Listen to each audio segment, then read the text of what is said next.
Nomine Patris, et Filii, Spiritus Sancti. Amen. Ave Maria, gratia plena, Dominus tecum, benedicta tu in mulieribus, et benedictus fructus ventris tui, Iesus. Sancta Maria, Mater Dei, ora pro nobis peccatoribus, nunc et in hora mortis nostrae. Amen. Nomine Patris, et Filii, et Spiritus Sancti. Amen. Brethren in Christ, Christ is risen. Christus surrexit, Christos anesti. Happy Easter, everybody. Welcome to another edition of Christ Against the Occult with Michael Joseph. Michael, how you doing, brother? Hey, Tim, how are you? I'm doing Excellent. fine. Excellent. Christ is King. We come to the epic century of occultism. Enter Freemasonry. So today we're going to go into the 1700s. We've gone through 5 parts of the war of the occult against the church. And it really seems that, Michael, it seems that Freemason really brings together kind of all these occult forces in sort of a focused manner. Would you agree with that? Yeah, it just kind of synthesizes everything here, I would say. And, goes into a wide variety of viewpoints based upon the same principles, kind of like a lot of left-right dialectics that split off into their own left and right dialectics and so on, just causing a lot of chaos. It seems like Masonry has been the most successful occult movement in the history of the church, because before this, I mean, we pretty much live in Masonic captivity now at this point. Masonic revolutions have been perpetrated across the world at this point, and we are living in a Masonic universe. So, go ahead. I just call it Satan's Big Bang moment, I think, these revolutions, particularly the French one. Yes. So, Freemasonry, we've gone through, so quick recap. Last episode, we got up to about 1700, and we were talking about John Dee and the British Empire and the occultism of that. Got into a little Luther. Where do you want to start here, Michael? Well, basically, this whole episode, I think, I'm going to focus on using the Memoirs of Jacobinism, because I've read through the whole thing, and I think it's unknown information that really should be known, because it helps really destroy, I think, the Enlightenment. So I think using that, I can go into everything that's relevant here. First of all, when you hear people talking about the French Revolution and how it got into all this chaos, and usually you have the excuses, well, these people really just wanted reforms, right? They were sincere reformers. They didn't want this huge revolution, and unfortunately, it got out of hand, right? Kind of sounds familiar to the Protestant Revolution, right? So you're going to see a relationship here between Protestantism and Masonry, where one, it's easier to de-Christianize the Protestant territories, generally speaking. And 2, they're more tolerant of these Masonic ideas because they've been crying for tolerance, and now the Masons are going to want tolerance. So they have this kind of like tolerance unity where the Catholic Church is intolerant, right? And then third point, the more zealous Protestants end up being used as proxy warriors, basically, in particular the Huguenots, the Calvinists. And then later, I think the Lutheran spirit too, as well. And we'll give examples of that from the conspirators' own writings. And this isn't just, Catholics trying to make it so. This is them basically saying these people were using them in a variety of ways. And so I would also say, I can't get into this part too much, but the whole anti-monarchical stuff, obviously there's criticisms against kings, but there's also some defenses. And I would recommend people who want to bash somebody like Louis XVI, read his last will and testament, and he's just been revolted against by his people. He's in prison, probably going to be executed. Read what he has to say and see if he seems like some horrible, awful person. Also, in the beginning of this book, the guy who does the introduction is the Jackie version. I'll give you a link. People can, anything I'm going through, you can check it yourself. It's free to read on archive.org. And I'll also mention the chapters and pages when applicable, so you can go check it out for yourself. But he gives accounts of people in the beginning, even revolutionaries themselves. One in particular, a Madame Roland, who was a Girondin. So she's sympathetic to the revolution, but she sees the horror of it, where There was heads on pikes in the streets, intestines of people being ripped out, worn as turbans, women being horribly violated, despite apparently this revolution, always being seen as like bring about women's rights later, stuff like that. Well, look at what was going on, or look at some of those accounts. And I think it's hard to find a lot of those accounts of the disgusting stuff. And I think there's a reason for that, but there are some out there. People can say they're exaggerated or not, but we'll let you decide. So with that kind of in mind, maybe I can start talking about Augustin Barwell, who wrote the Memoirs of Jacobinism, is called a crazy conspiracy theorist by many different groups. He was a Jesuit priest who fled the revolution. He was alive pretty much during this entire century. I think died in the early 1800s. And ironically, King George III welcomes him and the other people fleeing into England. So Jesuits being welcomed and given refuge in England is kind of an irony. Maybe that's God's irony in the grander scheme of things, where they were being previously hung, drawn, and quartered a few centuries ago, right? And they were also suppressed by the Pope at this time too, which is yes, weird. That's a complicated thing. We can kind of touch upon it here a little bit as well. Now, where he gets his sources for all this stuff, basically Voltaire's homeboys, as I call them, they publish all of his letters. I think, and I think Condorcet is an important figure as like a biographer. Apparently they have like really no fear because they're in control. So they're going to publish Voltaire's letters. Barwell says that some things are kind of redacted, but generally speaking, they're pretty damning. But there's thousands of letters and he's the one combing through them all. So I think he's kind of giving you what's in these letters that modern history either doesn't really want to show you, or once they find it out, they try to just, give some sort of, that's not a big deal, right? And then the Bavarian Illuminati stuff, all these documents from that order was confiscated in Bavaria by the Bavarian police. So he has access to those. So he provides you with all of that in the later parts. And then everything else is just basic stuff, the history books available at the time, different newspapers. So he's sourcing a wide variety of things and looking at it holistically. That's how people tend to miss the point. He's doing all these different things where he's taking personal testimony, writings of themselves. And then there's the issue of primary evidence, secondary, tertiary, right? So when people attack, usually they take the tertiary things and they say, oh, look what he's presenting here. That's not proof, but they'll ignore all the primary stuff. So I'm trying to provide some of maybe the more damning stuff that you can find in here in this video. And really just listen to the people themselves talk about it and you can decide. And the last thing I'd mention, there's some criticisms of Barwell. One is that he exonerates the English too much and blames everything on the Bavarian Illuminati. And, that's his blunder. The Bavarian Illuminati had nothing to do with the French Revolution. That's crazy. And why did he blame them, right? People also criticize him for things like using bad translations with an agenda and ignoring economic conditions, stuff like that. And that's not really as relevant to what we're going to go through here. So in response to that, I would say, read the conclusion of part 4. It's a long book, it's 800 some pages. It's in the very last parts of the book. So if people miss this, I understand, but I'm going to read some of it and you can decide for yourself if he's really exonerating the English or blaming just the Illuminati. I have a question as well. I don't know if you want to answer this later, whatever, but sure. Does Barwell discuss the American Revolution? Not as much. He's writing this book to send to the American revolutionaries to warn them about this stuff. But again, he's not over there. He's running for his life. I'm sure he's probably not super interested in what's going on in America, generally speaking. And we'll talk about Thomas Jefferson in relationship to that. Yes. So anyways, like I said, he views the revolution holistically. Honestly, there's only a few pages. And I knew about this theory before I read it. So I was actually looking for that. And I kind of got surprised at some things.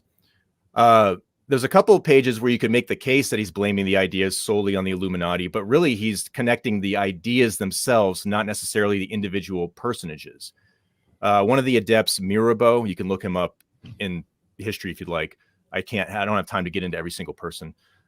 He's like the most solid connection between these two groups, but nevertheless, he looks at it holistically. And next point, he admits there's the majority of like the Blue Lodge Masonry, which is the Masonry that's like, we like God and country and Christianity in kind of a generic sense.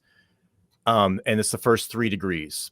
So he's saying that's predominant in London, where he was staying, and he calls this the National Masonry. However, he says on page 806, quote, "I should have been more circumspect in my exception had I known of a pamphlet entitled Freemasonry, A Word to the Wise." So he's saying maybe I shouldn't have been so quick to exonerate the Masons in England, because I found this pamphlet that showed me that this stuff is, the esoteric stuff is there as well. And then later, this is where it gets interesting. On pages 827 through 828, he does a complete 180. And he says, quote, "Masons of England, what a fatal gift you have made to the world. And that if England created the baneful present to the universe," meaning the Jacobin Masons, that hopefully England would, quote, "be the first to sacrifice its own lodges for the safety of nations." So here he's blaming England for the Jacobins and saying that if you want to make amends, you should be the first to sacrifice your lodges of Masonry for the safety of everybody. Basically, get rid of Masonry in England altogether. If you led the charge and did that, he's hoping that they be remembered in the history books for leading the charge against Masonry, even though they created it. So that's what he says here. Now, to me, it doesn't sound like he's exonerating English Masonry there. He's calling it the source of the problem, but it took him a while, and that's at the very end when he's concluding the whole thing, right?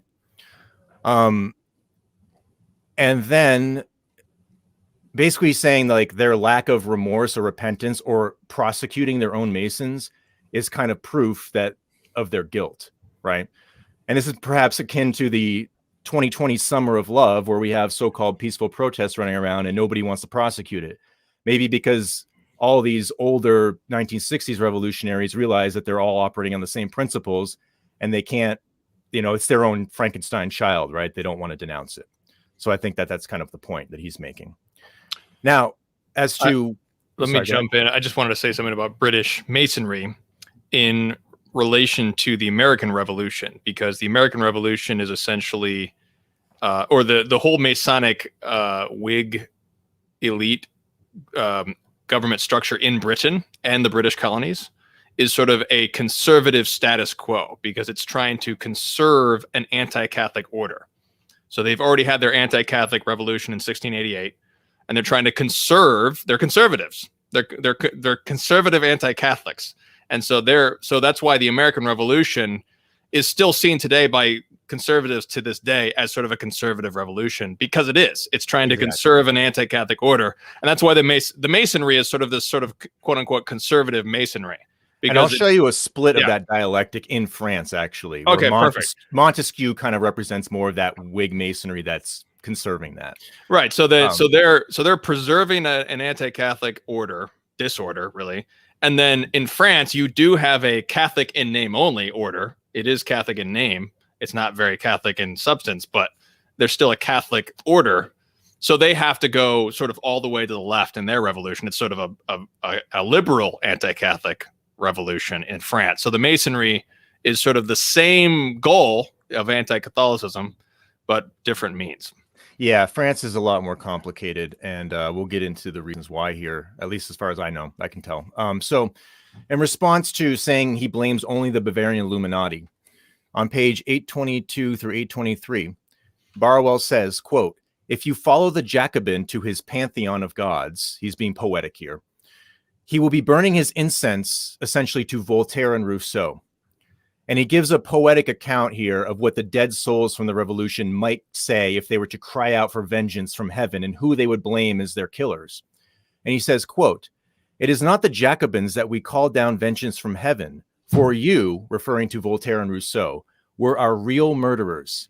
You are now the object of the Jacobins' adoration, but you were our first executioners, and you brought the king to the scaffold, and you still continue to be the butchers of our progeny."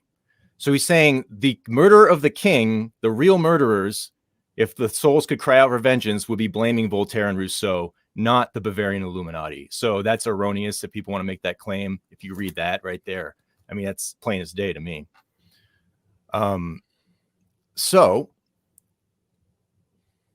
He's basically saying who these guys burn incense to as their gods are the source of the revolution. But as we get through, we might see some of the sources of Voltaire and stuff like that, right? And then I'd say read the final chapter if you want rebuttals to the translation criticism. It ironically refutes all the same things I've heard today.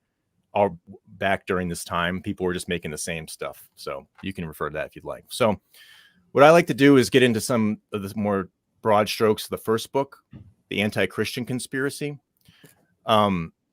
Basically, it involves what I call the unholy trinity of Voltaire, Frederick the Great, King of Prussia, and Jean Le Rond d'Alembert. He's kind of like Voltaire's sidekick.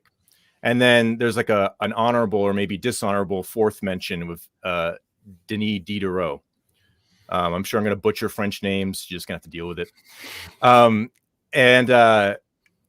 These are the people most responsible for this anti-Christian conspiracy, getting religion to be scorned in France and basically in Europe. There's other figures like Marquis Condorcet, Duke of Choiseul. He's more integral to the Jesuits being expelled. Philippe Egalite, etc. But nevertheless, those are the big three. Now, the Protestant rulers, as we mentioned on the whole, are going to be much more influenced by this. And maybe if you want to bring the map up, sure. While I talk about this will be useful. If you read letters from various princes to Voltaire, it's all in there. You're going to find that so many of these Protestant royalty princes, especially, and the princesses, are all super enamored with him. Like they're infatuated. It's like the atheist with Neil deGrasse Tyson or something, right? And Voltaire and D'Alembert, they call Frederick the Solomon of the North. So the kings of the North are kind of like the Protestants here. They're kind of just giving an archetype. And the ironic thing here is Barwell notes that out of all of these kings of the North, meaning the Protestant territories, they didn't even bother to try to evangelize George III with their philosophy, which Barwell says points out as a testament to his Christianity. Because King George III, if you actually read about him, he was actually, even if he's Protestant, he was very adamant about his Christian life. So it's ironic that Britain's the source of all of this stuff, but now they have the most Christian Protestant king in Britain. Again, it's just kind of very strange how you have all these exceptions. And I call that, God's irony, where you have to make distinctions. You can't be too sweeping with the accusations because of situations like this. And of course, that's obviously who the American revolutionaries are rebelling against. So the other thing I would mention just in this map here, these are just all the areas where they're active for various reasons. I have a list of the princes there. In Denmark and Sweden, there's royalty. Catherine the Great's being influenced. She's kind of having like an affair with the King of Poland. So these are all just Masonic cells of some kind. These are all where their philosophy is spreading to, and people are being accepting of these ideas. Okay. And in the Dutch area, that's where they're getting a lot of stuff printed.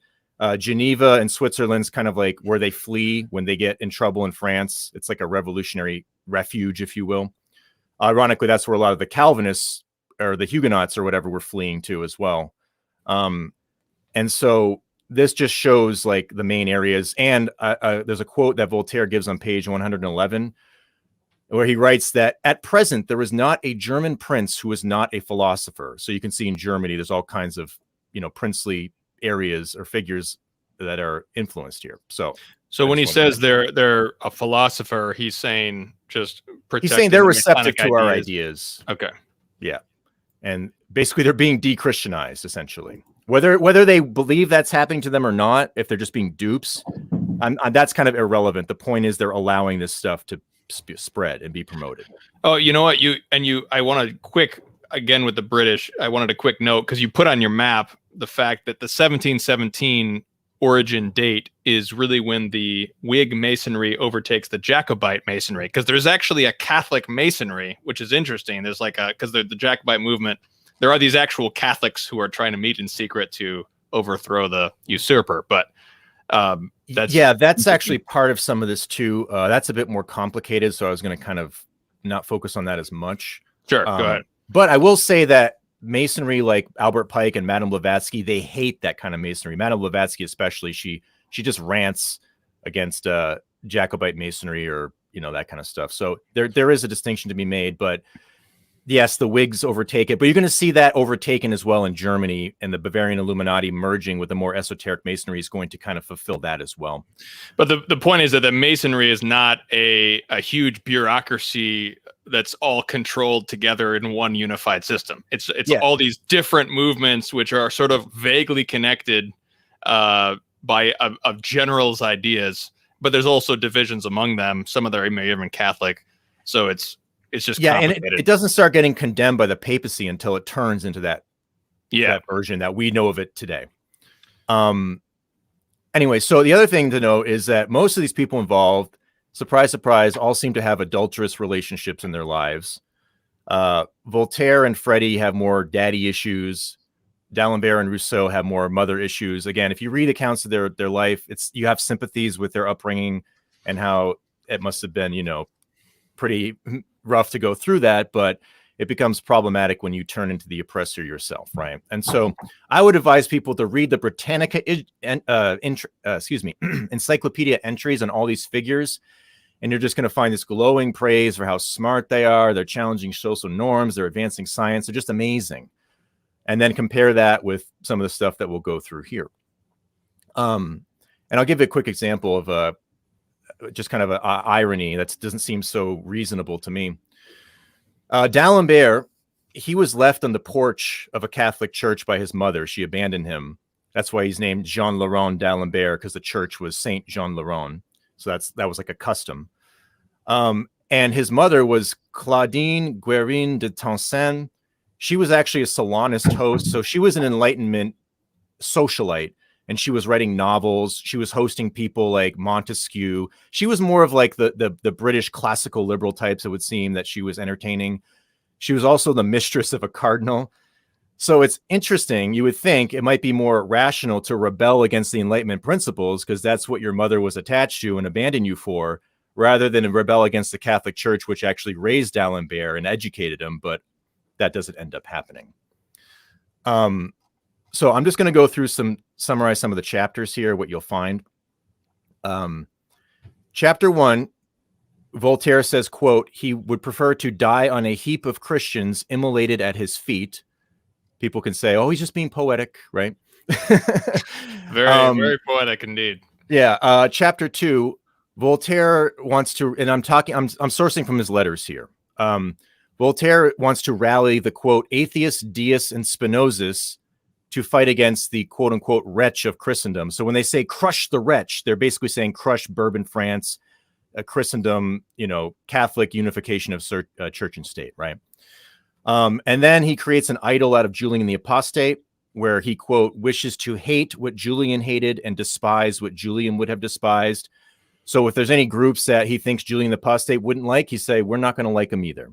He's kind of like his muse, I guess. And then Voltaire starts bragging about their Enlightenment propaganda spreading, where he says, quote, there are but a few beggarly fellows who believe in the consubstantial in Geneva, where the fooleries of John Calvin came from.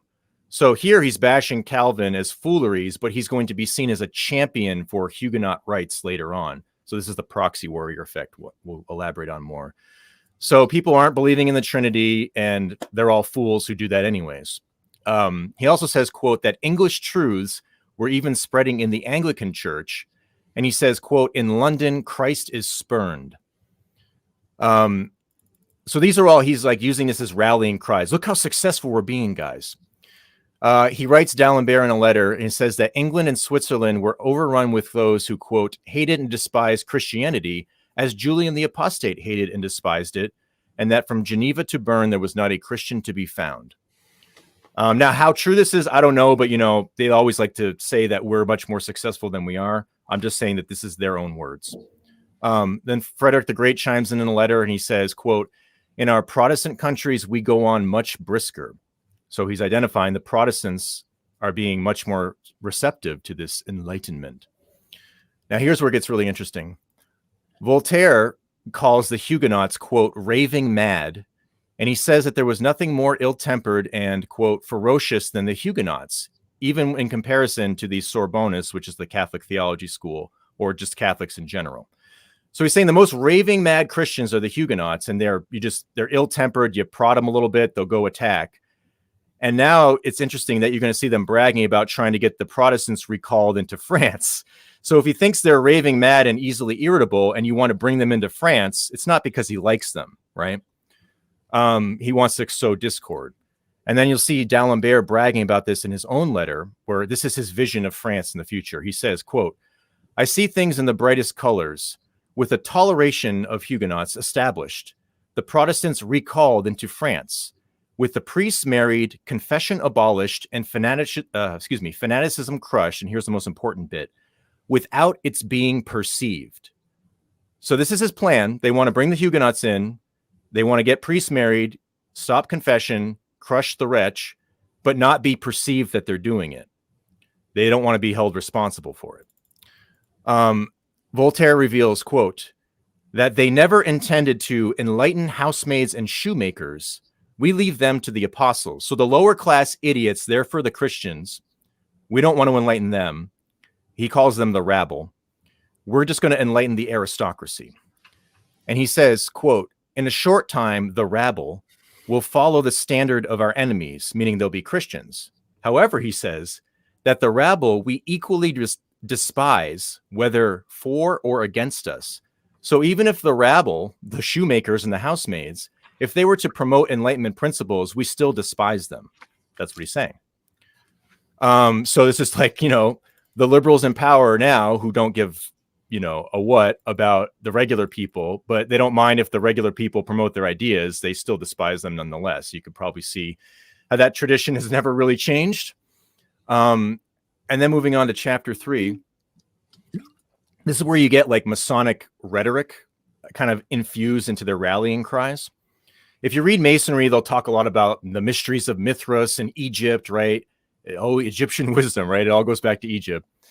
So Voltaire tells us, quote, that the mysteries of Mithras will not be divulged. So they have the mysteries of Mithras. They're not going to divulge them to the profane. And that the monster, which is Christendom here, quote, "must fall and be pierced by 100 invisible hands. Yes, let it fall beneath 1,000 repeated blows." So they're going to attack Christendom with 1,000 invisible hands. Doesn't really sound like they just want to have a few reforms, right? They're just not reforming some abuses here, as we're led to believe. Voltaire also commands his adepts, quote, "to confound the wretch to the utmost of your power. Speak your mind boldly, but when you strike, conceal your hand." So proclaim the gospel of philosophy from the rooftops, but when you actually attack, don't let them know you're attacking. Conceal your hand. He says, quote, "You may be well known that I am willing to believe that people are sufficiently keen-scented," I think he's referring to the Jesuits here, for sniffing out their shenanigans. He says, "but they will not be able to convict you." So is this like saying plausible deniability? If you strike and conceal while you strike, then all the keen-scented Catholics won't be able to convict you. And then to wrap up the chapter, he invokes more Masonic Egyptian mysteries rhetoric, where he says, quote, "The Nile is said to spread around its fertilizing waters, though it conceals its head. Do you the same, and you will secretly enjoy your triumph. We embrace the worthy knight and exhort him to conceal his march from the enemy." So fertilize Christendom with the Egyptian wisdom, if you will. And that's what a worthy knight does. He does it in secret. So apparently that's what chivalry is to them, attacking in secret. So what is Voltaire's Masonic identity? Is he some kind of grand wizard or whatever? What is he? No, he's just taking what he learned in Britain, bringing it over. He doesn't get officially initiated into Masonry at the very end of his life. But my point is, this is no different what you read in Masonic literature. I could read this and it might as well be Albert Pike making these analogies. That's my point. So the idea is that they're invoking the wisdom of Egypt. So this is very biblical, right? The Israelites are not supposed to succumb to Egyptian ways. And that's exactly what's happening. So my point is, it's a grander thing that if the fallen angels are orchestrating this, they're just doing the same thing, right? And so it would be timeless for Catholics to be like, well, he's talking about Egypt being cool and the mysteries of Mithras. Maybe that's a problem, right?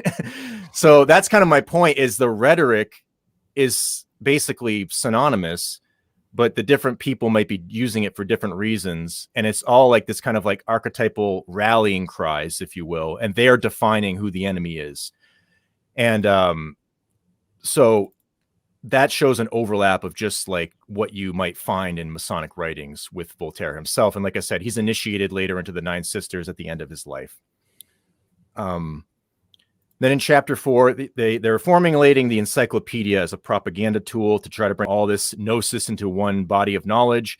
And it's very useful because they can make things pretty orthodox in some sections, but in others insert more Masonry. And over time, they just keep adding more and more Masonic type stuff or anti-Christian stuff. And, not everyone's going to be able to read through thousands of volumes of this. So it's a great way to attack it. And so he said, D'Alembert in a letter is speaking of the encyclopedia here. And he says, quote, "If mankind grow enlightened, it is because we have used the caution to enlighten them by degrees." So the Masonic degree system, you enlighten them by degrees. And D'Alembert saying the encyclopedia, which is for, everybody, is going to be enlightened by degrees. So basically, like, the point is that you don't have to be in a Masonic society to be, quote unquote, enlightened by degrees. This is just happening in academia without people knowing it. That's kind of my point here. Everybody's kind of going to be living in a Masonic system. And when you read about the weird stuff in like, Kabbalah and Masonry and all that stuff, people think that that's separate from it. But I'm saying that it's basically just coming into academia without all that overt mysticism attached to it. That's what I would be saying. There's like a fundamental connection here. Okay. Excellent. Moving on to chapter 5, Voltaire says he wishes to, quote, "see all the Jesuits at the bottom of the sea, each with a Jansenist hung to his neck." So he's referring to the Jansenists and the Jesuits duking it out over some theological battle. I don't know exactly. I know a little bit about the Jansenist views, but nevertheless, they're heretical in Catholicism. The Jesuits are fighting them. So he wants to fuel the flame of this battle because he views them as just both two sides of the same coin devouring each other. Yeah, that was the other proxy warrior, was not only the Protestants, but the Jansenists were essentially Calvinist infiltrators into the church. They were Catholics, but they were very Calvinistic in their sensibilities and their morals, and they were reacting against the opulence of the court of the kings, which was corrupted and opulent. And they were kind of overly pious and pharisaical, and they were condemned by the Pope for a long time. So yeah, that seems consistent. Yeah, so it's interesting. They're using the Huguenots, they're using the Jansenists. He despises them both. But they're really attacking the Jesuits. The Jesuits are their number one enemy here. I want to emphasize that. And so this is interesting. D'Alembert, when the Jesuits are finally expelled, he says, quote, "I rejoice on the expulsion of the Jesuits. Japan led the way in driving out those knaves of Loyola," and he gives some other examples. Now, if you look up the Japan Jesuits, they were murdered by the emperor. So D'Alembert is rejoicing, saying Japan led the way in what to do with the Jesuits. So by default, he's saying, he's fine with them being murdered and martyred by these Japanese emperors. And the idea of the Japanese emperors, we'll talk about later with stomping on the Fumi. Basically, the emperor forced the Japanese people to stomp on Christ, even the ones that weren't Christian, as a response to this. It's a whole story I don't have time to get into, but it's very interesting because you might see that ritual built into one of these salons later. There's kind of a mythos about it. And when I say salons, it's just kind of like a Masonic lodge, but more, well-known, I guess. And D'Alembert calls for, quote, "all monks to be swept from the face of the earth," in one of the letters. Voltaire gets in kind of a pickle because the Marquis de Pombal in Portugal, he gets caught in this anti-Jesuit conspiracy. And so he's forced to denounce him to kind of save face, but I'm sure he's probably secretly praising him because Pombal has some connections to British Masonry as well. E. Michael Jones talks about that, I think, in Jewish Revolutionary Spirit, maybe Baron Metal. So I'm not going to kind of go into a tangent there. But this one, I think, is really important. Frederick the Great, in a letter, he's talking about the Jesuits being expelled and what it means.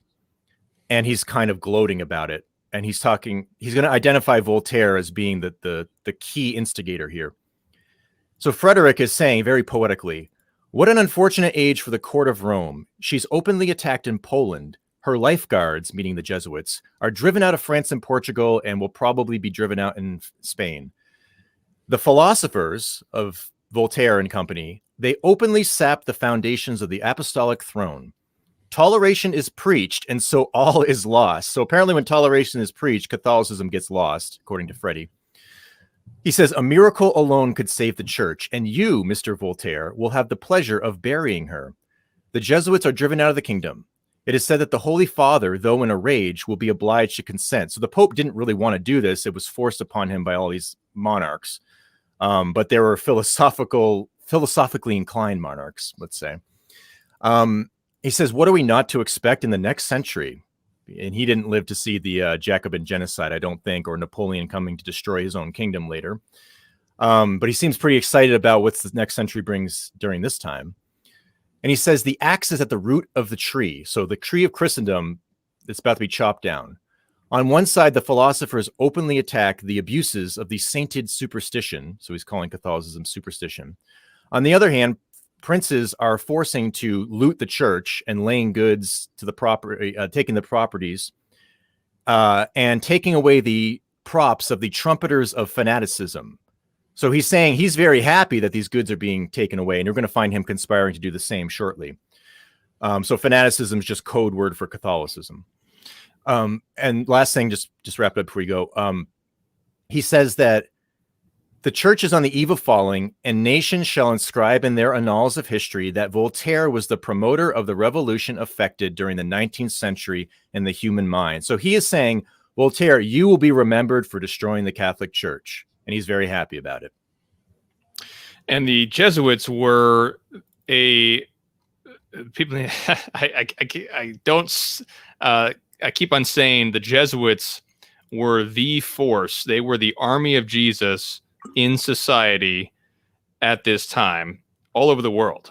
And they had dozens and dozens of schools, universities.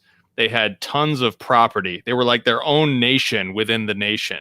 And suppressing them not only took away their influence as to the faith, but it also allowed the government to take over all of their institutions of learning, take all of their property, their money, just loot them, and then introduce their own public education system to try to re-engineer society to their liking.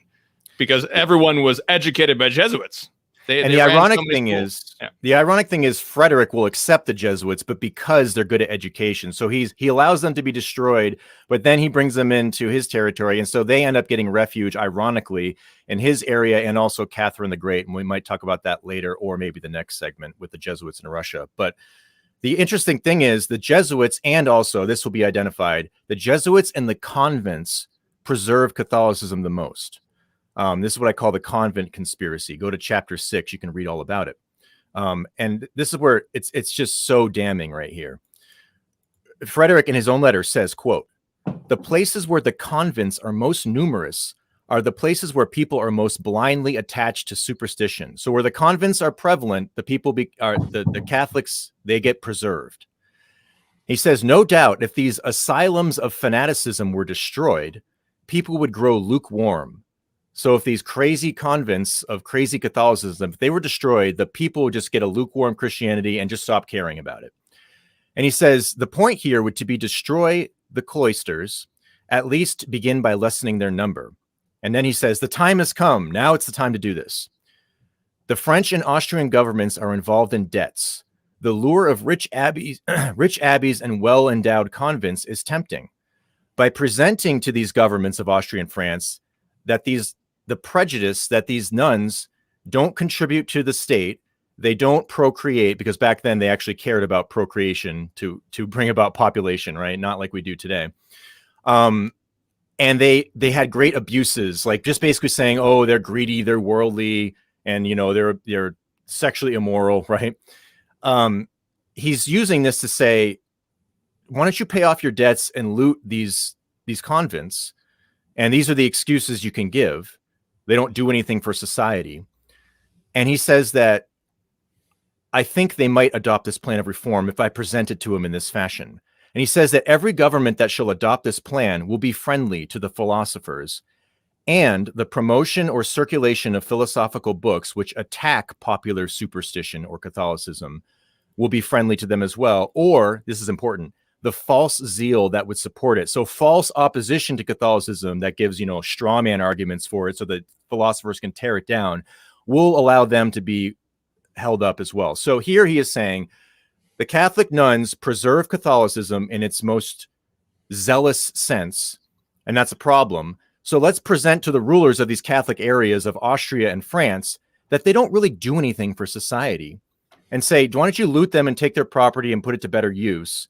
And any government that adopts this plan, we're going to support them and spread all this Masonic philosophy and stuff like that. And then so Voltaire responds to this plan, and he says, your plan of attack against superstition is worthy a great captain. And he says, but France is not yet ripe enough. Quote, the bigots are still in power. And then Frederick says, after they destroy the convents, because the Jesuits have been expelled, then they'll go after the bishops next. So it's interesting that these guys are showing you the order of importance for them. Number one, the Jesuits. Number two, the convents. And then it's the bishops. So I think that's very telling when you look at how they attack these things in the order of it.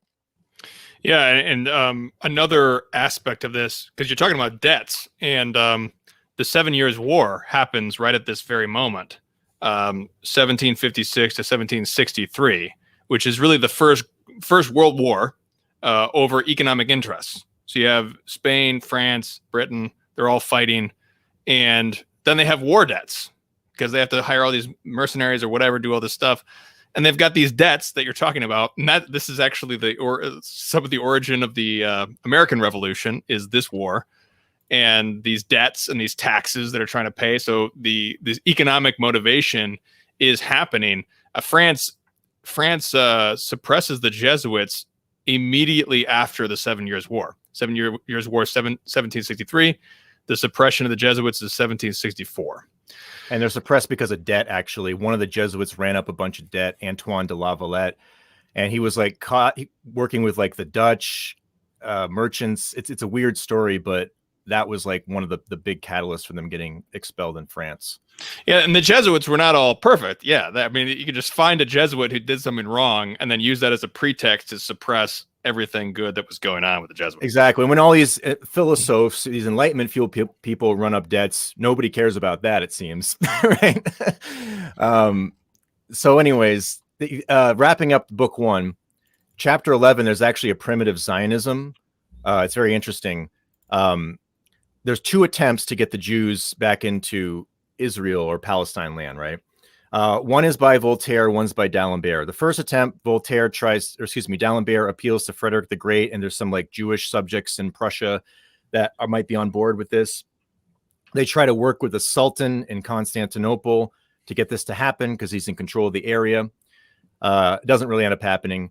And then Voltaire tries to appeal to Catherine the Great to do this because there's some rebellion in Egypt, and then that rebellion might take over control, so they want to try to get the Jews back there, but strictly because they want to just discredit Christianity. Voltaire doesn't like the Jews at all. They just want to use them to attack Christianity. So here's an instance where it seems ironic that a lot of the Jews who will be favorable towards the Enlightenment because, they think that the Catholic Church is anti-Semitic, but they're just being used as proxy warriors here too, if you can see what I'm saying. Oh yeah, let's just get them to Israel just to discredit Christianity. And Voltaire, he's, even a lot of Jewish historians will complain how he's certainly no friend to the Jews. So you can see another proxy warrior on the other side of the coin here, unfortunately. And yeah, so, Zionism before it became popular, right? Then moving on, you have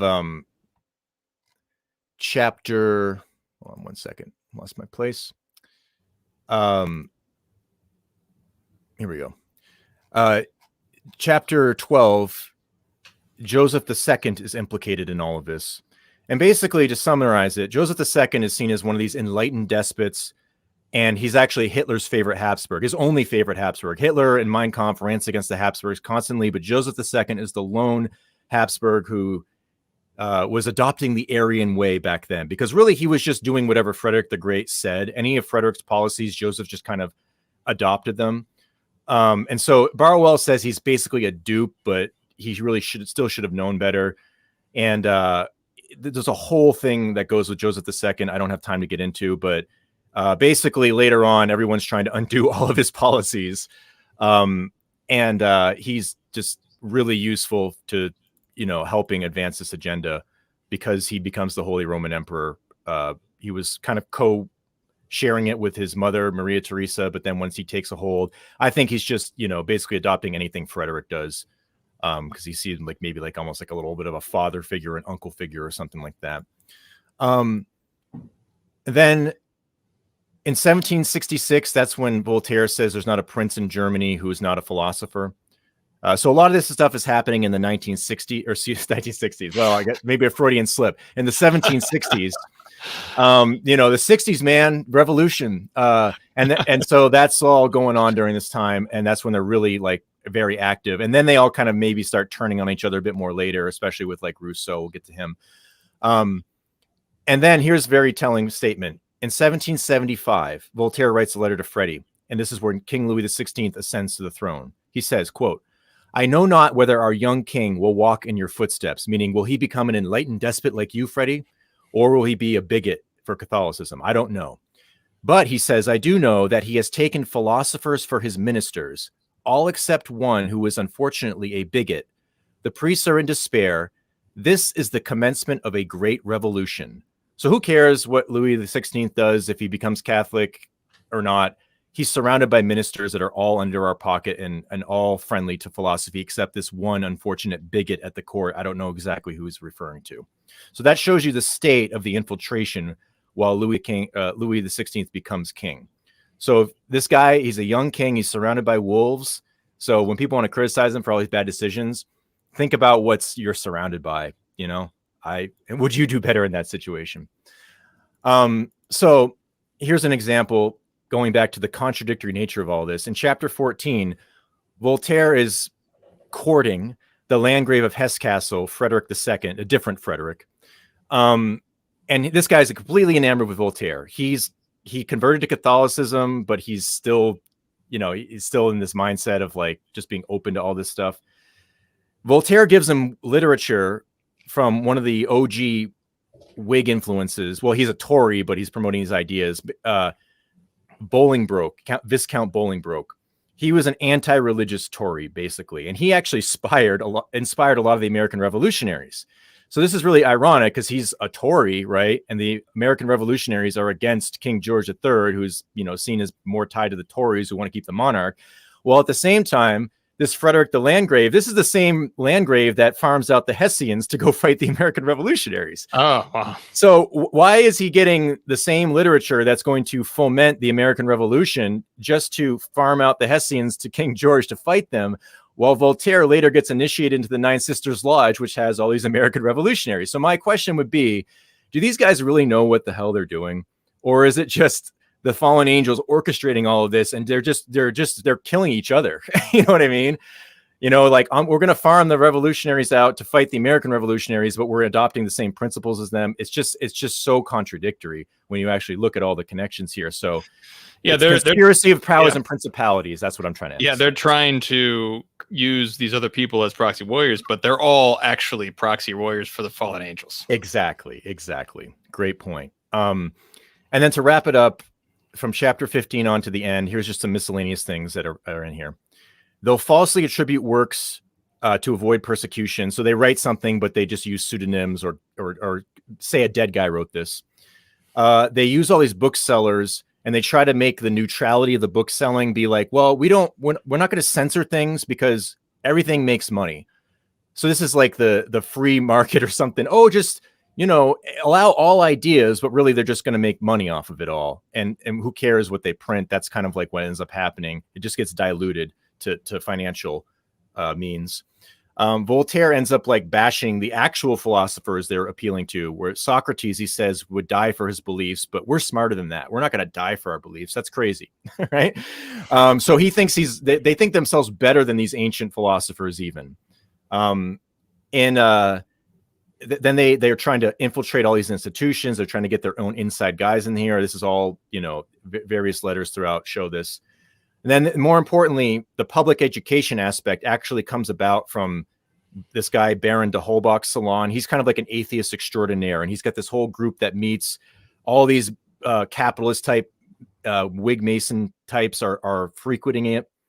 There's a rumor that to enter this lodge, you had to stomp on a cross on the floor to enter. Now, whether that's true or not, I don't know, but that's what the Japanese emperor was forcing everybody to do. I wouldn't be surprised, right? And so these people have this whole plan where they want to give like free or cheap education to the so-called rabble of the countryside. And they tell them, oh, this is to train you for your field better of farming or mechanics or shoemaking or whatever. But really, it's just them indoctrinating them with all the Enlightenment principles. And it's really little to focus on the trades that they actually probably would have just learned within their families. So now apparently they need to illuminate the rabble because they realize that they need them. So there's this whole elaborate scheme running from this salon with a variety of different examples of evidence Barwell gives to show how they were basically formulating this primitive public education. And like the last thing I mentioned is they're all very bipolar. There's moments where they're questioning what they're doing. Do we believe in God or not? They don't seem so confident and proud in some of their letters. And at the end of their lives, some of them are, Voltaire has these weird accounts where he confesses to die in the Catholic Church. He actually wrote that. He had a confession, and then he kind of got better, and then he got initiated to Masonry after that. It's just very back and forth. It's kind of like an angel and a demon tugging at him during this time. There's a lot of very bizarre rants. He's talking about receiving the sacrament, and he's saying, D'Alembert, don't you chastise me for receiving the sacrament. But he says, you don't know if he's receiving it as like, he's just being hostile. It's just very bipolar, and it's just kind of sad to read. It's just, you see the dismal state of their soul in some of these writings. And so there's kind of this conspiracy at the end. There's a lot of mythos around it. I don't have time to get into it, but they seem to be preventing each other from going to get last rites because they don't want to see their hero succumb to Catholicism at the end of their life. So there's a lot of strange stuff. And again, you can read about that in the latter parts. But with that being said, I can move on to book 2, but I'm sure you probably want to. I just wanted to. Somebody was asking about the Pope condemning, and shout out to David Gray. He wrote the Catholic Catechism of Freemasonry, and he goes through just all the papal condemnations of Freemasonry and just analyzes them, comments on them. And according to him, the first condemnation of Freemasonry is in eminenti, 1738, Clement XII. And then there's Providas Romanorum, 1751, Benedict XIV. And then there's the condemnations ramp up later in the 19th century, but there's already these condemnations. And some of these were not published in certain areas. I read that in Ireland, they actually didn't publish these. And so the great Catholic politician, Daniel O'Connell, he initially joined a Masonic lodge unknowing, and so did Joseph de Maistre. So these good Catholic men were involved in Freemasonry initially. They didn't even realize it. Yeah, that's funny because Barwell gets like this forced pseudo initiation on him that he gives an account on later. So if you ever hear people calling Barwell a Mason, that's what it's referring to. I'll talk about that in a little bit. But moving on to book 2, if we got like about a half hour left or something, I can probably hopefully get it all in here. So book 2 is about the anti-monarchical conspiracy, and basically the idea is that the foundations to destroy religion bring about the logical conclusion of destroying the monarchy that's claiming to be upholding the social kingship of Christ, right? And so here's a quote that one of these revolutionaries gives. The kings are like Saturn in heathen mythology. They devour their own children. So you might ask if that's just a projection here where all these revolutionaries are going to devour each other and their children will devour them. But nevertheless, there's that Saturnine archetype that they apply that we talked about being so important to all that occult Gnosticism, right? And transmuting the so-called dark lead of Saturn, the Dark Ages. So this brings us to the dialectic of Montesquieu and Rousseau, where Montesquieu is kind of like, nobility, but he's not like super nobility. So the idea is that every single class is just jealous of the one above it. That's kind of how I describe it. So Rousseau represents more like the third estate, the people, right? So all of the, more classical liberal, or maybe like what people might call, conservative or whatever. And I'm not trying to use that to be a jerk. I'm just saying like, that's just to identify with things today. Might be more akin to Montesquieu. Now, Barwell is very respectful towards Montesquieu, but he's still kind of baffled at some of the things he promotes. And basically, Montesquieu's beef is with the monarchy, and he doesn't really say too much against religion. It's more against monarchy. And then Rousseau kind of runs with the ideas of the anti-monarch people, but he gets into like a much more radical version of it that we would probably recognize today. So I would say that Rousseau is kind of like the leftist SJWs who are kind of irrational, wildly contradictory. And Montesquieu's the more, like you said, classical Masonic liberal type.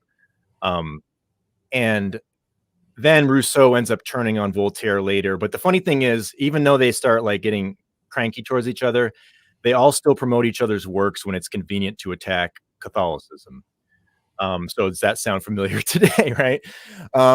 So anyways, Rousseau, here's another interesting example, one of the personages in the background kind of influencing them. He grew up in the Calvinist Republic of Geneva, where, as far as I understand, Calvinism was more legalistic. They cared about law and order, where, it's like the opposite of Luther, which is more, open borders, chaos, right? And so he's growing up in a more, perhaps, like you said, Pharisaical environment. If you look up him in the Britannica dictionary, they'll say of Rousseau that, quote, he propelled political and ethical thinking. He taught parents to educate their children differently, and he made liberty an almost universal aspiration of objects. So educating your children differently, ethically, and universally. That's kind of what Whig history is saying Rousseau is responsible for. Now, we will ask you if you think what he's doing here is very ethical. You can decide, but nevertheless, he grew up with a Republican father who was in Geneva, but he was appealing more to the republics of Rome or Sparta or whatever, right? This is kind of like people like Petrarch going back to the pagan republics. And he got in trouble with the law in Geneva, so he actually fled. I think he ended up in the Ottoman Empire. So he wasn't around. And Rousseau didn't like his mother's family, so he ended up fleeing Geneva to France, and he converts to Catholicism. Now, it's interesting, his conversion mainly happened because of this Baroness de Warens. She actually fled Switzerland to France and converted to Catholicism. But when she did it, she, quote, stripped her husband of his money before fleeing there with the gardener's son. That's from Britannica. So she stole the money from her husband to flee to France. She went off with the gardener's son as kind of like her boy toy. And then Rousseau will just become her next victim. So she's basically a sexual predator, and she starts a missionary in France to help convert young Protestant boys to Catholicism. In other words, she's just trying to be a sexual predator, and Rousseau became one of these victims. So he's in an adulterous relationship with this woman, and they're both from a Calvinist background converting to Catholicism, but not adhering to the morality. So that's kind of his background here. He also kind of had an alternative road to Damascus moment, but it was the road to Vincennes, where he had an illumination about the noble savage doctrine. And I'll talk about this. I'm sourcing this from Britannica, where he basically realized that modern civilization and its progress was bad, whether it's the Whig Masonic version or, the Catholic version. He wants the SJW version, right? And so he says basically that, quote, people are good by nature, but have been corrupted by society and civilization. He did not mean to suggest that society and civilization are inherently bad, but he deplored the direction that European culture had taken since the Middle Ages. His belief was that people were naturally good, and this became the cornerstone of his argument. So the rock of the noble savage is that people are naturally good, inverting original sin. And we're going to see this with Adam Weishaupt later. He's running on Rousseau. And the Dark Ages brought about all the problems that we deal with today. That's basically the rock of the noble savage dogma that obviously lends to, SJWs getting cranky about colonialism, right? So you can see how the left we deal with today, really, Rousseau is kind of like the basis for it. Now, here's what's really ironic. In chapter 2, Barwell gives you writings from one of Rousseau's adepts, one of the people who's enamored with Rousseau. And this is after the revolution has taken place. And basically, he gives you Rousseau's writings on what a happy nation is. So according to Rousseau, this is a happy nation. When you have population growth and you don't inflate it with immigration numbers, meaning you close your borders to immigration and you grow your population by people in your own nation, that brings about the happiness of a nation. So do you see how ironic it is that the liberal left that says open borders everything and having children is horrible, that Rousseau's own standards said the opposite back during this time. And here's the other ironic thing, that this adept of Rousseau, he decides to calculate, based on Rousseau's criteria, the population of France under Louis XIV, which they're all calling the despotic evil king. And they find that France is a, quote, prodigy among all the nations of Europe, where they're having the most population growth and all this stuff. And despite all the polemics against the Bourbon regime, they actually had a lot going for it by Rousseau's own criteria. And so the funny thing is that this adept, after admitting that France was a bastion of liberty under Rousseau's standards under the Bourbon monarchy, he, in his delusion, he says, well, we're going to take the liberty and equality principles and we're going to perfect them and make it even better, after it just genocided the whole population. So just the contradictory nature of this stuff is just so like mind-blowing when you read it. And that probably makes sense why, you know, the left tradition seems to harken back to Rousseau, and they've completely inverted even his own criteria for a happy nation with open borders and infanticide, right? So I just think that was for the revolutionaries, it is voluntarism. Truth is the opinion of the powerful. It doesn't matter what you say. It just matters who's in power. Just give me more power. I don't care what I say to justify it. Exactly. And you're going to see this with the funny thing is he fled Geneva, right, to go to France. And then they all take the revolution to Geneva and they overthrow the republic that's more tied to Calvinism. The same thing happened in the Dutch Republic, where it was more Protestant. And then they start making it more egalitarian and stuff like that. And then there's even a chapter in chapter 6 showing how Voltaire is known for being like more favorable to monarchy. You know, he's entertaining all the monarchs.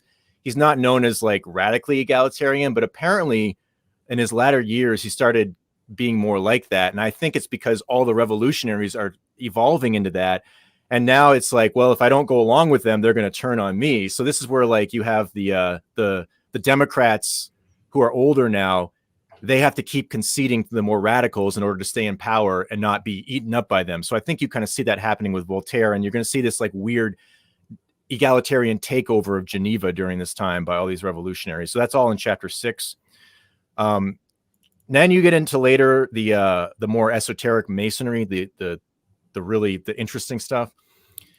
In chapter 9, that's Barwell's forced initiation. It's like a super peer pressure thing where they like all these people grab Barwell, they bring him to this like initiation. They're trying to force it upon him.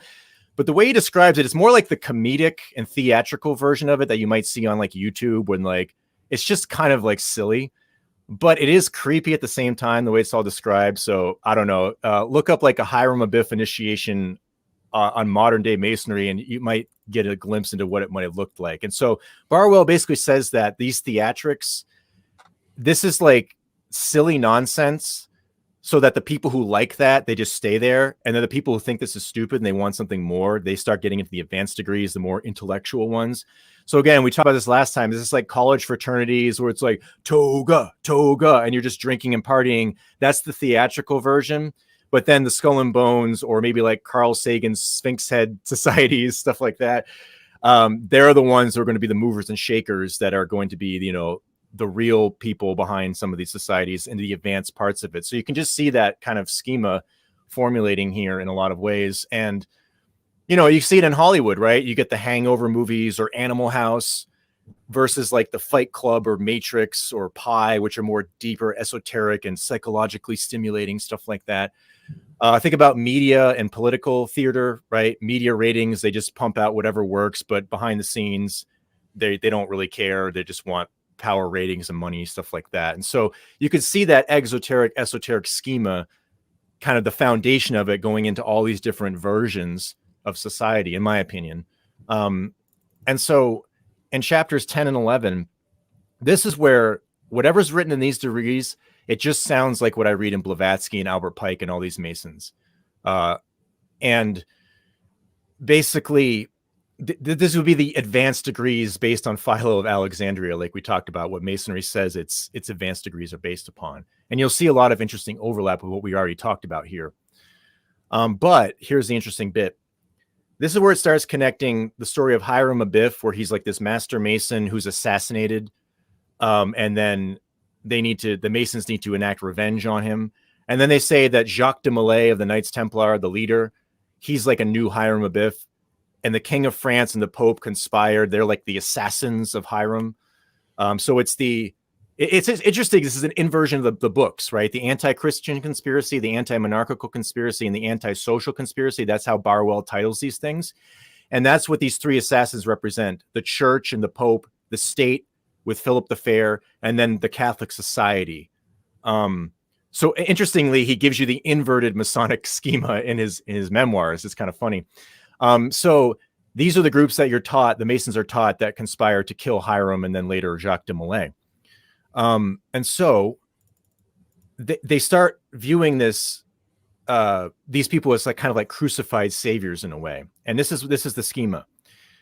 People like Hiram Abiff, they have this word, this divine word of Masonry, perhaps a logos, right? Like Philo we talked about.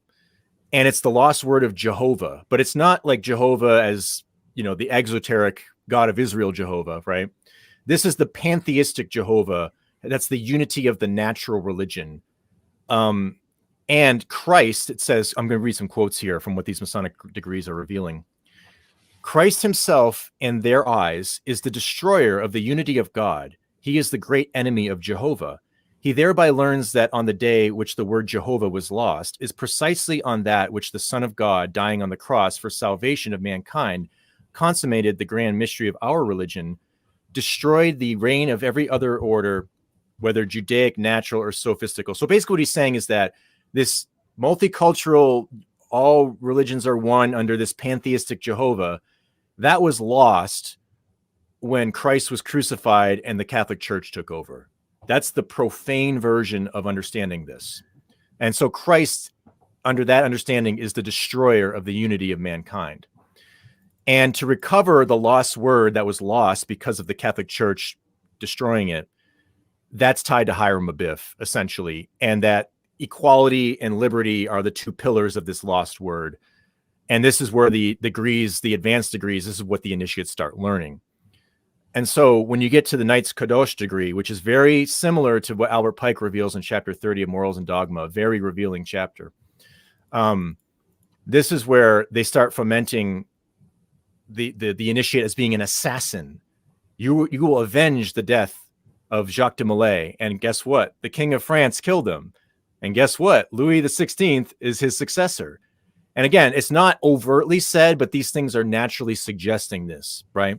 And so when they're getting all juiced up on revolutionary fervor, and then they start thinking the King of France is evil, and this is my Masonic tradition, this is a secret, what are they going to do? They're going to go after the King of France. And ironically, they imprison Louis XVI in what's called the Tower of the Temple, which was an ancient Templar castle.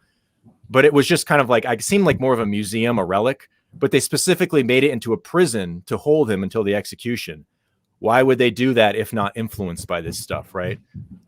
So this might relate to some of the weird overlap with the Templar strangeness. Based on that question one of your chat members asked a while back on the Templars, I actually read through Barber's work recently, most of it on the Templars.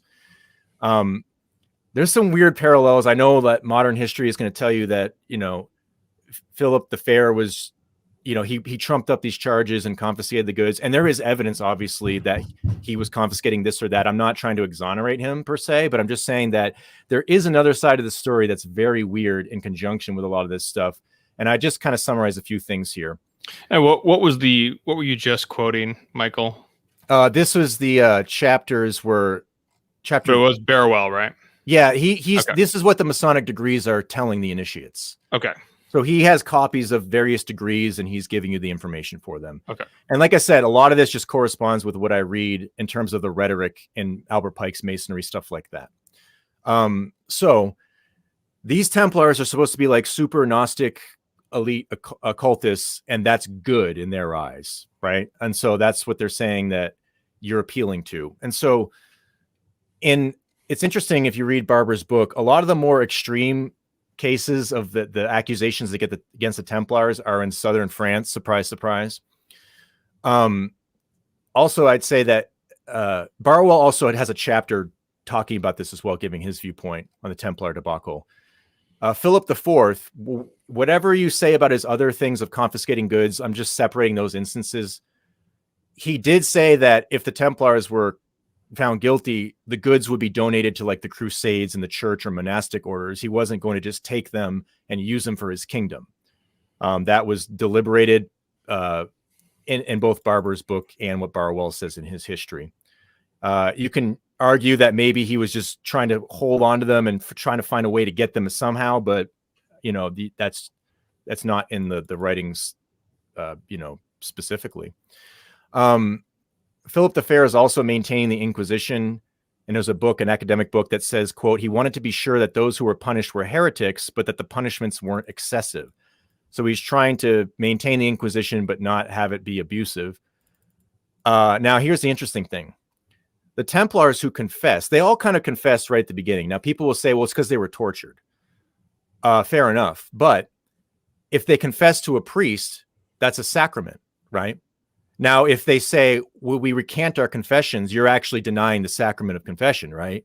See what I'm saying? There's a theological problem there. It's like you're saying, I got the Eucharist, but like I renounced getting the Eucharist at one time, in a way, right? So you're saying that you lied in the sacrament of confession. Now, you know, you could say, well, they were tortured, there was duress. Okay, understandable. But what's interesting is after they recant from their confessions, like the confessions are all very consistent. And to have that coordinate across all of Europe, it seems very strange that they're so consistent. The one thing that differs is this weird story of the head idol. There's a lot that goes with that.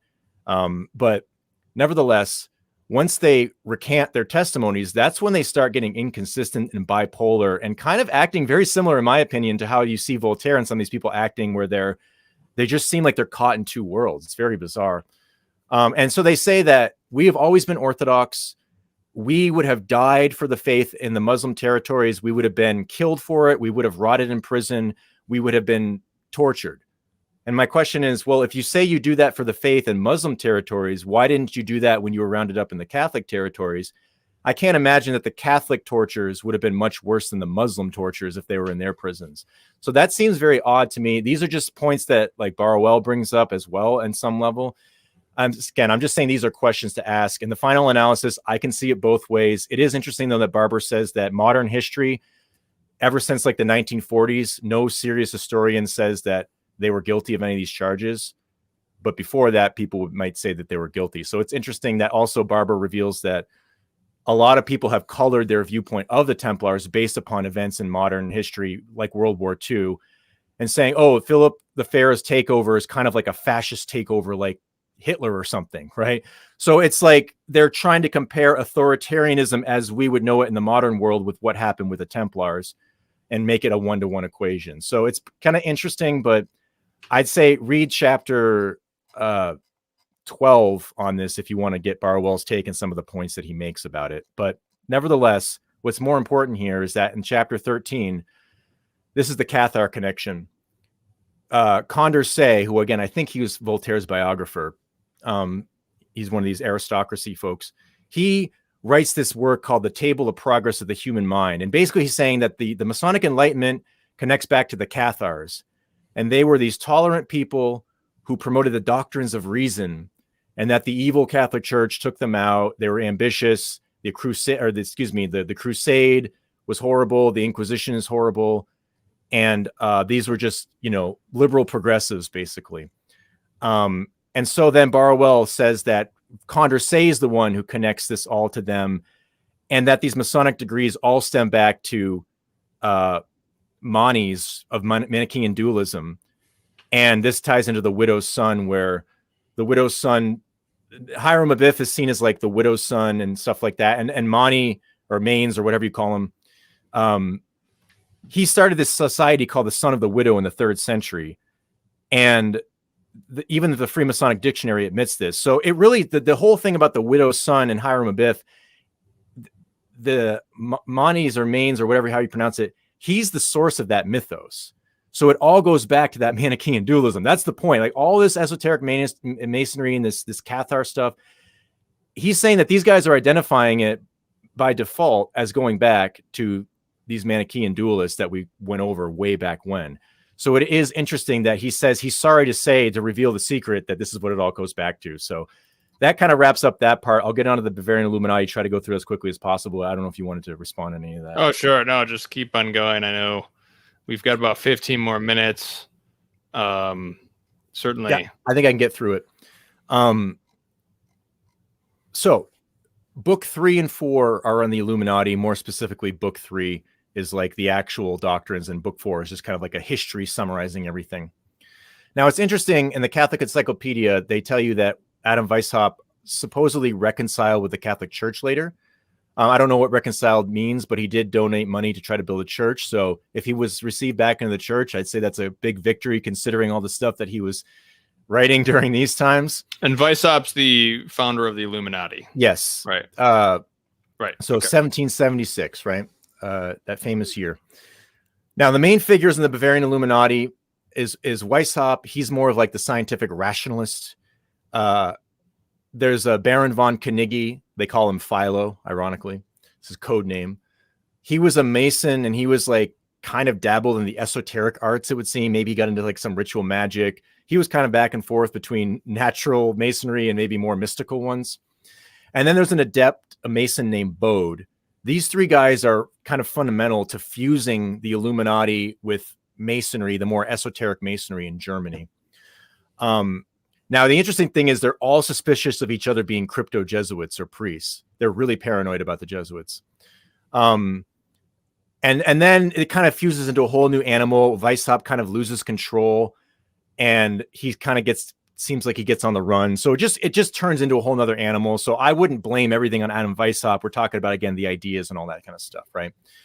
And even Baron von Knigge accuses Adam Weishaupt of quote unquote Jesuitism later, because he's being super dogmatic. And so they start using code words for cities, like Munich becomes Athens. Their adepts are named, again, like Philo, Hermes Trismegistus. There's an adept named Pico della Mirandola. Right? So that's like their alter egos or something, I guess. So basically the Illuminati doctrines, it's kind of like the noble savage on steroids. They want to infiltrate academia. They're promoting the abolition of private property, national borders. They're saying stealing is fine if the ends are virtuous. They're psychologically profiling everything. It's all very psychologically based.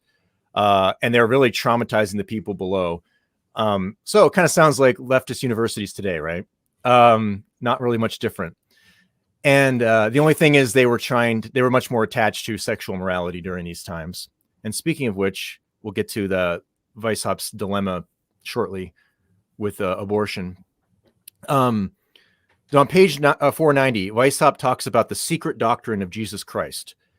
So here is how he keeps the dogma of Jesus Christ as Savior and the dogma of original sin, but he inverts the meaning. And he says, quote, "This is the explanation of Christ the Savior being the liberator of the world. Now the doctrine of original sin, or the fall of man, and his regeneration, this is how it can be understood. The state of pure nature, meaning before Catholicism, or of fallen and corrupt nature in the state of grace, this is how you understand it. Mankind, he quit his original state of liberty, his original Garden of Eden. And this is under the natural equality before Christianity, the Dark Ages Christianity took over. And now in the civil governments and Catholic society and everything that they're seeing, and they don't like the Masonic society either, of like the Whig Protestant or, capitalist establishment too. This is where you see some of the Rousseau stuff coming in. Now mankind can't live in this state of pure nature, and the corrupt fallen system has imposed itself upon us. So he's conflating Catholicism and the Dark Ages, so-called, as being one and the same with like this corrupt secular Masonic system on some level. So it's more of an SJW vibe. And that's the state of mankind. The fall was when the Catholic Church took over, right? That's kind of like the analogy he's drawing here. And so on page 493, he also says of this, kind of expanding upon the same principles, quote, "The Illuminati is to be taught that soon the doctrine of Christ was falsified after this fall, and then the Catholic Church took root and became the government. and that priests and philosophers raised on these divine foundations are an edifice of folly, prejudice, and self-interest. And soon also the tyranny of the priesthood and the despotism of princes coalesce, and they are the result of the oppression and suffering of humanity as a result of the Catholic Empire.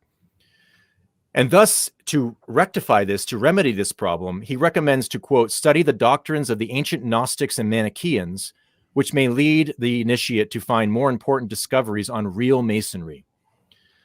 And so it's under the real Masonry of the Gnostics and the Manichaeans that they will alleviate and get rid of the oppression of the princes and the priesthood.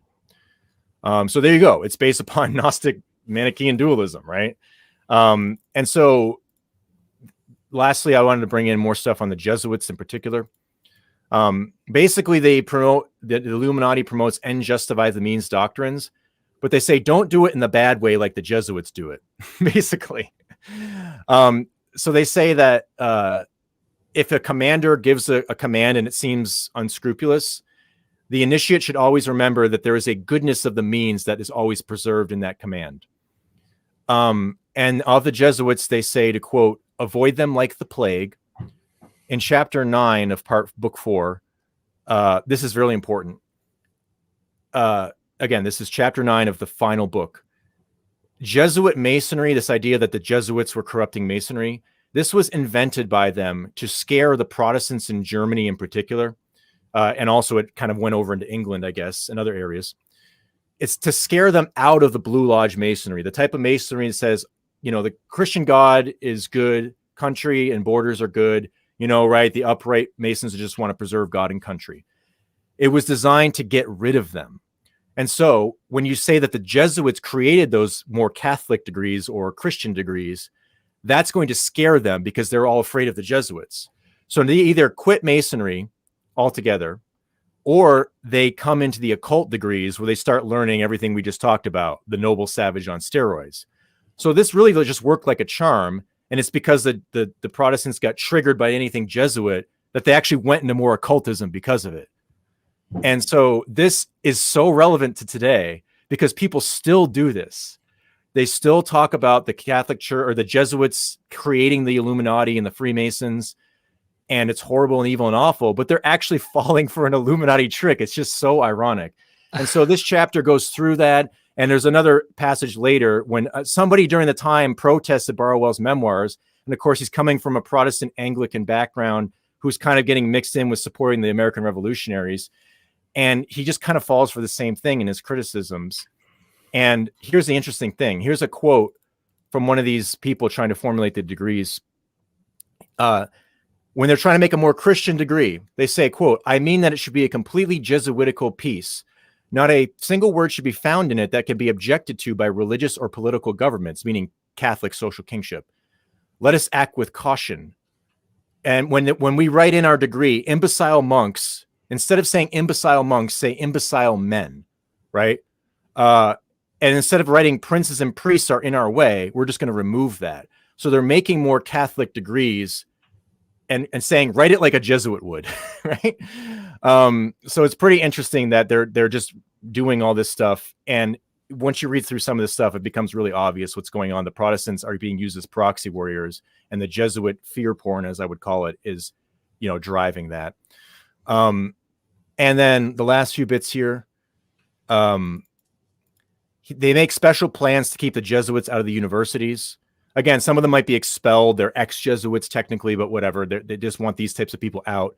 And they made a special commission by the adept named Hermes Trismegistus. This guy's supposed to watch guard against the Jesuits at the university. And he says that the people at Munich in the university system, they're trying to expel all the Jesuits there that are in the academia. Because remember, if Frederick the Great is accepting them there, they're all going to be hanging out in these areas. And then they're glad that they have dismissed them all from Ingolstadt, which is where Weishaupt was. So there's like a secret battle against the Jesuits going on amongst these Bavarian Illuminati. And here's another interesting bit. The more religious degrees were more popular in the Catholic countries, but the ones that were more standardly religious, the Protestants didn't take them as well, but the ones that were more radical, the Protestants took to them much more easily, but the Catholics shunned them. So it's kind of funny just showing there's a Catholic bulwark against this stuff. And the last thing I'd mention here is the first chapter, Adam Weishaupt. It starts out with him trying to get an abortion. He had an adulterous relationship of sorts. His wife died, and then he basically has an affair. Well, he's not married to his sister-in-law. His wife is dead, but he's having relations with her, and they have a child. So he's trying to hide this. So there's letters where he's trying to get an abortion, a doctor to perform the abortion, and they're willing to go through with it, but they can't get anybody. And so he's distressed because he doesn't. This is interesting. He's not distressed because of his reputation among Catholics. He's distressed because he talks about virtue among his Illuminati brethren, and he doesn't want to let them know that he screwed up and couldn't control his passions. So he's more caring about his reputation in his own order than he is about the Catholic man cracking down on him. And so then later on, when the Bavarian Illuminati the Bavarian police raid the Illuminati, they find like poisons or recipes for abortion, stuff like that. It seems to be related to this. But then Weishaupt denies it and says, I had no reason to ever use any of this stuff. I don't even know what it is. He denies it completely. But in the letter you find later, he's obviously looking for it. So what's really interesting here is this is the first chapter. And so if Thomas Jefferson got this book from Barwell to warn in America about this, it's interesting. There's a letter from Thomas Jefferson to Bishop Madison in 1800 at the foundersarchives.org. This is like United States history. And he's commenting on Barwell's third book of the Illuminati. And he calls Barwell a raving mad person. He calls Adam Weishaupt an enthusiastic philanthropist. He says he read about an hour into it. And you would think if you read an hour into it, you'd read the first chapter and see that Weishaupt's trying to get an abortion. And so apparently you would think that maybe that might be a concern. If some guy's trying to get an abortion and let's ignore that. He's an enthusiastic philanthropist. So that shows you maybe perhaps something about Thomas Jefferson. Maybe he didn't read that chapter, but to me, it'd be logical. He read about an hour in. Why would you not read the first chapter? So my point is when a lot of Catholics might be a little overly enamored with Jefferson, think about something like that. And then Jefferson also says at the French Revolution, this letter, people are denouncing it as horrible and awful. He says, maybe it will stand in a better light than at present in like the history books. And I'd say that it, basically did. So, there's some more stuff here. I'll just read the last couple bits real quick and I'll be done. They are chapter 3. They're looking to target Lutherans and Calvinists over Roman Catholics to try to bring them into esoteric Illuminism. They also invent a fake women's rights of sorts where they use women who are quote unquote more loose with their morals to satisfy the passions of the lower adepts, and that the more virtuous women, they'll be allowed kind of like a female Illuminati degree, but they're still to be under the direction of men, but they think that they're not. Right? So women, you are free and you are in the upper echelons of society. You're leading the charge, but secretly the adepts are saying, well, they're still under the direction of men. And it's in chapter 3 on pages 417. You can read about that. And there's this Noahide aspect of Masonry where there's this universal religion before the Abrahamic covenant.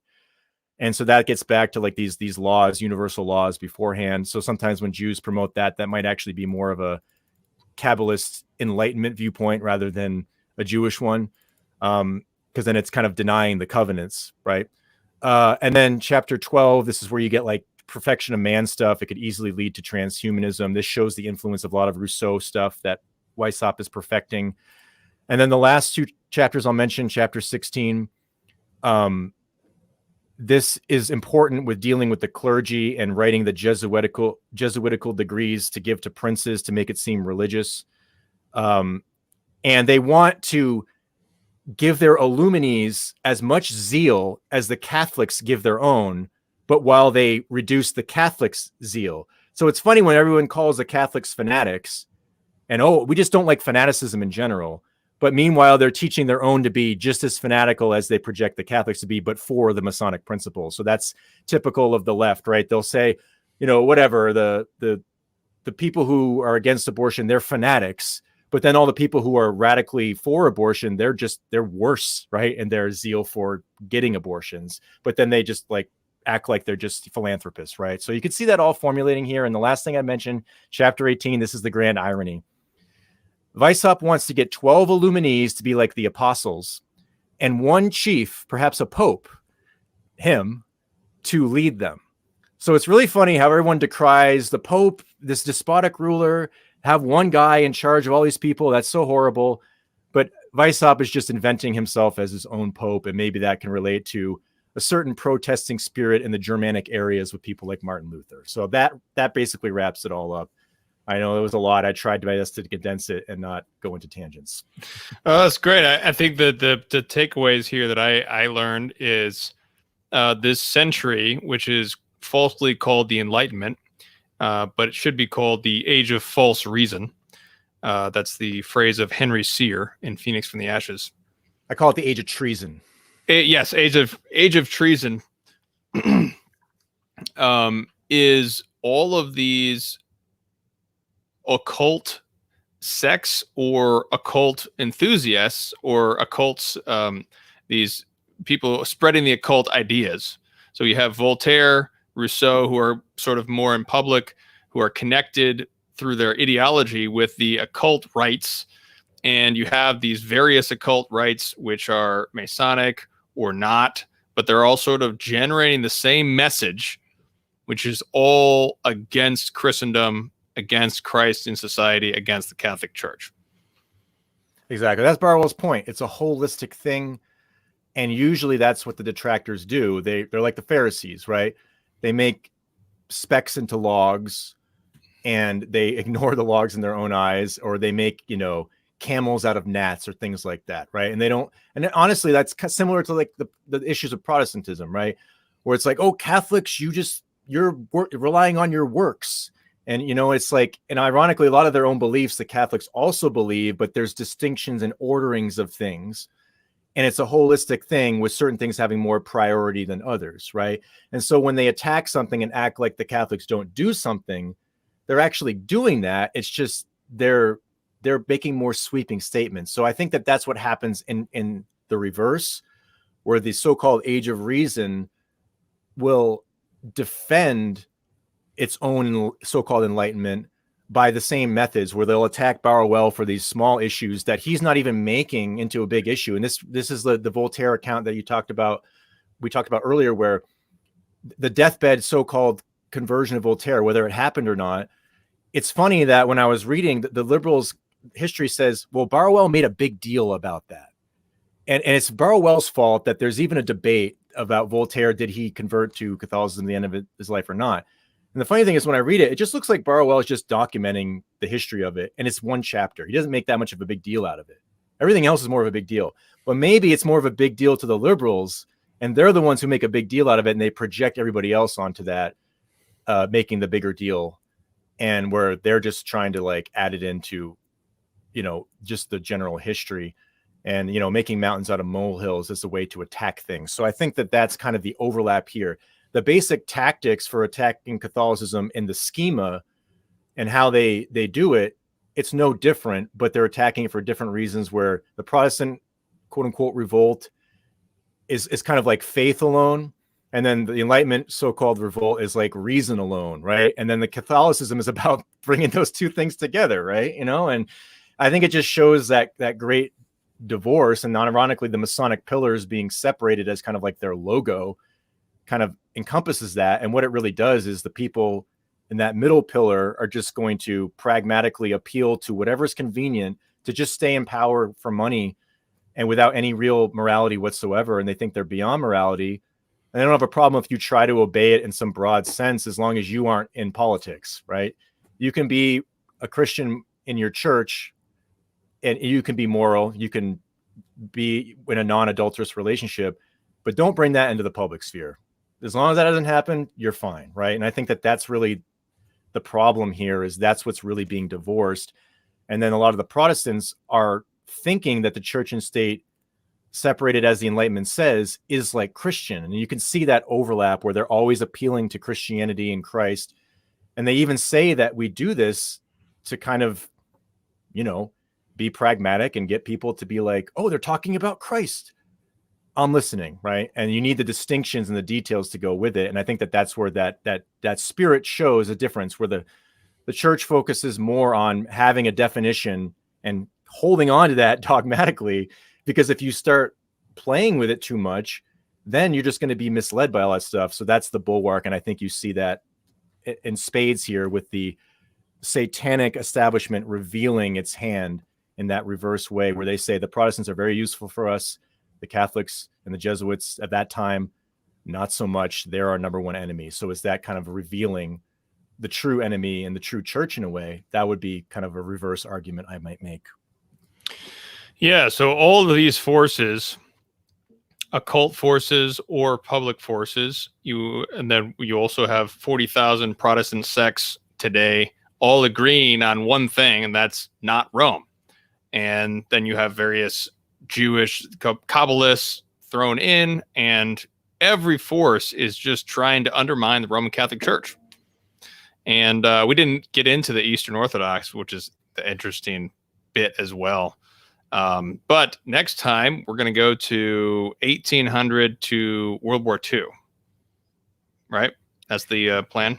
Yes, and we can start out talking about the Jesuits in Russia and just do the carryover there, because I think it's really interesting, because there's a lot of similar things where maybe they were actually fighting against the liberalism, but then a lot of the Orthodox side will actually promote the Black Legend propaganda that came from the Enlightenment to attack them, and then say all the Enlightenment is evil and awful. It's like, shouldn't you be thanking those Jesuits for combating that rather than promoting what the Enlightenment said to attack Spain and the Jesuits? Seems very contradictory to me. Yeah, it's even even Dostoevsky's got the Grand Inquisitor chapter, which is just a rehashing of a Black Legend invented by a heretic. And he's like one of my favorite authors. I know. Crime and Punishment is my favorite novel of all time. Dostoevsky. Yeah. But same old. Anyways, well, we got to wrap up here. Michael, thank you once again for sharing all of your knowledge. Let's offer up a Pater Noster at the end of this show. Once again, for Christ's victory over the occult, for souls who have been deceived by occult forces, that we may unite against this conspiracy of the fallen angels and liberate these poor souls who are merely puppets of the fallen angels by the resurrection of Christ. In nomine Patris et Filii Spiritus Sancti. Amen. Pater noster, qui es in caelis, sanctificetur nomen tuum, adveniat regnum tuum, fiat voluntas tua, sicut in cielo et in terra. Panem nostrum quotidianum de nobis hodie, et dimite nobis debita nostra, sicut et nos dimitimus debitoribus nostris, et ne nos inducas in tentationem, sed libera nos a malo. Amen. In nomine Patris et Filii Spiritus Sancti. Amen. Christ is risen.